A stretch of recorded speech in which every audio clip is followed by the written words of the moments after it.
Et salut, c'est Juju, j'espère que tu as la forme. Aujourd'hui, on va réaliser la recette de la galette des rois. Alors, ma version, attention, c'est pas la frangipane classique avec deux tiers de crème d'amande et un tiers de crème pâtissière. Là, on va faire 2 tiers de crème d'amande et un tiers de compote de pommes fait maison avec un petit peu de vanille dedans. Tu vas voir, c'est un vrai petit délice. Et si tu découvres ma chaîne, bien sûr, je t'invite à t'abonner, à activer la petite cloche pour être au courant dès que je mets une nouvelle vidéo en ligne. Donc pour réaliser cette recette, il nous faut 2 petits pâtons, 2 pâtes feuilletées. Vous voyez, j'en ai un que j'ai étalé un petit peu plus grand, il fait 1 cm de plus que l'autre. D'accord, c'est sûr qu'on va venir mettre par-dessus, il faut que ce soit forcément un peu plus grand pour aller jusqu'au bord. Après, pour réaliser la crème d'amande, il nous faut 100 g de sucre, 100 g de poudre d'amande, 65 g de beurre et 2 petits œufs. Alors si on peut faire, ça fait à peu près 90 g d'œufs, d'accord. Et le troisième œuf, ça sera pour faire une belle petite dorure avec une belle petite déco pour qu'elle soit magnifique. Et là, j'ai 200 g de compote de pommes que j'ai fait maison. Alors je dis pourquoi faire maison, parce que déjà les d'huile en premier, on sait ce qu'il y a dedans, d'accord. Là j'ai fait avec 0 sucre, c'est juste 3 pommes golden que j'ai mis à cuire. Et le fait de la faire maison, c'est que je peux la faire réduire. Là, je l'ai fait réduire, elle est vraiment sèche. Il n'y a pas trop d'humidité, parce qu'il ne faut pas apporter trop d'humidité, sinon, ce que ça fait, ça va mal cuire, ça va pas être joli. Donc allez, on va commencer par la crème d'amande. On prend le saladier, comme ça.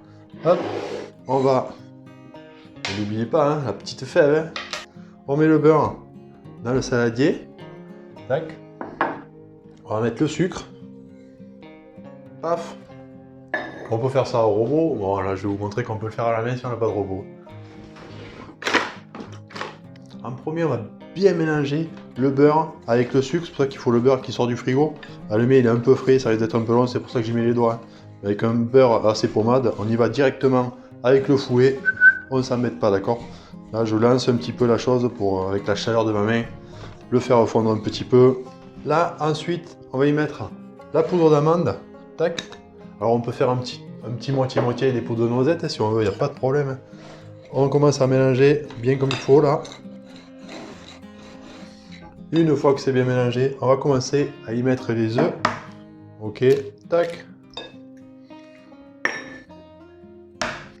Une petite pointe de vanille. Alors si tu veux faire une bonne vanille en poudre maison comme ça, je t'invite à aller voir la vidéo. Je te la mets dans la description avec des gousses de vanille usagées au lieu de les jeter ou de ne pas savoir quoi en faire. Alors cette vidéo est super intéressante pour pas gaspiller tes gousses de vanille. On mélange bien nos œufs là, d'accord. Une fois qu'on a cette étape-là, que c'est bien mélangé, on ne la foisonne pas trop, attention, on la fouette pas trop, hein, d'accord. On peut y mettre notre compote dedans, on mélange bien. Voilà, et avec cette base de crème d'amande comme ça aux pommes, tu peux faire une superbe tarte aux pommes.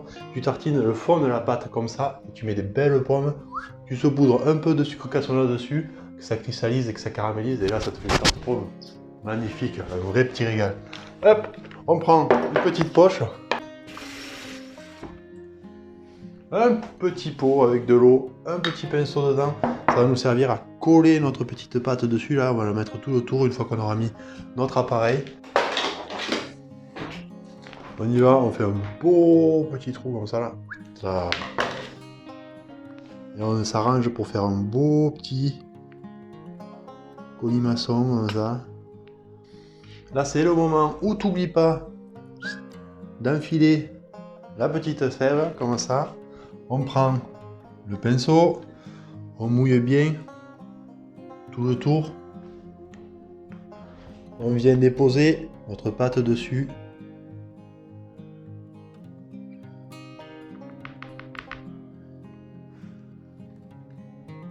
Bien la fermer sur le côté. Alors, quand on la colle comme ça, on la colle avec toute la paume de la main comme ça. Évitez de mettre des traces de doigts, d'accord? On met toute la paume de la main, on colle bien à ras dans notre petite frangipane. Là, on prend notre dernier œuf. On va séparer le blanc du jaune, d'accord? Le blanc, on le garde pour faire des petites meringues qui vont aller avec le café. On prend le jaune, hop. On va pouvoir bien mélanger avec notre pinceau. Et avec ce jaune, on va venir dorer notre galette. Mais attention, on va le faire en 3 fois, d'accord? On va bien insister sur une belle dorure, c'est très important. Au moins, on fait une première couche, on le met au frigo, un petit quart d'heure, une deuxième couche au frigo, un petit quart d'heure, une troisième couche, et là, à partir de là, on pourra faire un autre petit décor dessus et l'enfourner.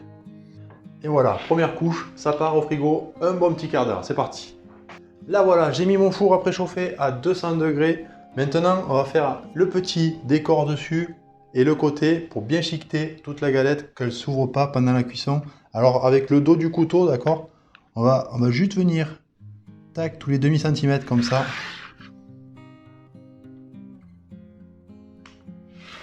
Tac, une fois qu'on en est là, on cherche le centre, on fait un tout petit trou au centre comme ça.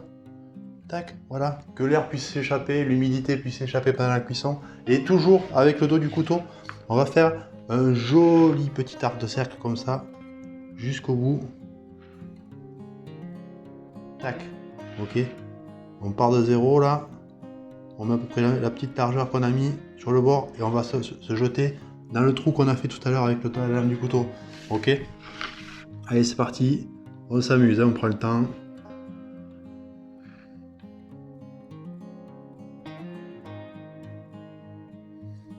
Et là voilà, c'est le moment de me mettre le petit pouce bleu, de me dire dans les commentaires si tu as apprécié cette vidéo chez moi, dans ma cuisine.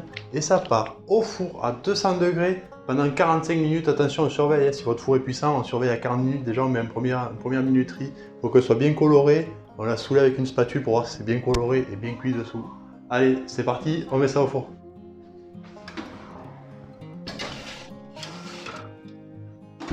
Alors voilà, 35 minutes après, attention, je vous ai dit 40 minutes, mais en 35 minutes, elle est cuite. C'est le moment de me mettre un beau petit pouce bleu si tu as apprécié la vidéo, de t'abonner si c'est toujours pas fait.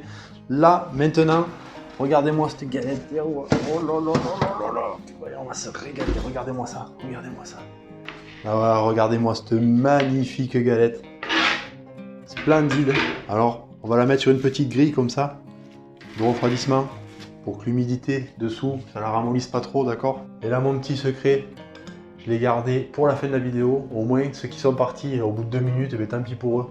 Ils n'avaient qu'à rester jusqu'à la fin, la prochaine fois ils resteront. Regardez-moi ça, un petit sirop. Alors j'ai fait 50 g de sucre, 50 g d'eau. Pendant 5 petites minutes, j'ai fait bouillir. Et là, ça nous fait un petit sirop à passer sur notre galette. Léger, hein, on ne met pas trop, on ne met pas tout. Hein. D'accord, on la fait bien briller comme ça. À chaud, on le fait, d'accord? Toujours à chaud. Et là, au moins, on a une galette qui va être bien brillante, bien croustillante, super gourmande. Elle va donner envie à tout le monde, cette galette. Et là voilà, ma petite recette de galette des rois. Si elle t'a plu, pense à la liker, à la partager, à la commenter, à t'abonner en cliquant sur ma petite tête juste là. Regarder d'autres vidéos. Moi, je te dis bon appétit et à ta juju.